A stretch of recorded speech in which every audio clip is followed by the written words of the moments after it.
Hara kore. Koera te whakatau I puta I te rōpū whakawā e pāna ki ngā prihimana tokorua kia huri moana Dennis rāua ko Vaughan Perry.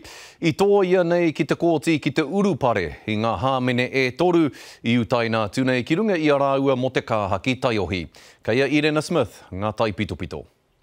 You've both been found not guilty of the charges against you. When you stand down out of the dock, you are free to go. Ngā kupu kua roa nei e tatari ana kia rangona. The last 2.5 years of my life and that of my families, and indeed the last 2 weeks have been absolutely humiliating. I whakahetia a huri moana Dennis rāua ko Vaughan Perry I ngā hāmene e toru mo te kāha ki Taiohi te kaumāwhetu ngā tau.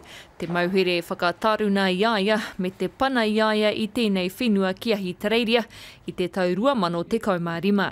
Practical common sense, big picture policing with a bit of heart and a good blend of LAW and LORE. And really I'm just saying that is my job. The only thing that Vaughan and I have done wrong is be very proud Māori officers. E mohio tiana a Dennis moana mahi hei kaitaka wainga Māori mo te tari prihimana. Hei tāna koira I tai atu ia ki te āwhina I te take nei. There was so much more going on in this family and in the young people's lives that scared the heck out of me. Aha kua e nei whakapai runga I aia kua whakapau kaha a Dennis I roto e ngā mahi whakaora I te hunga kāinga kore I te puea marae.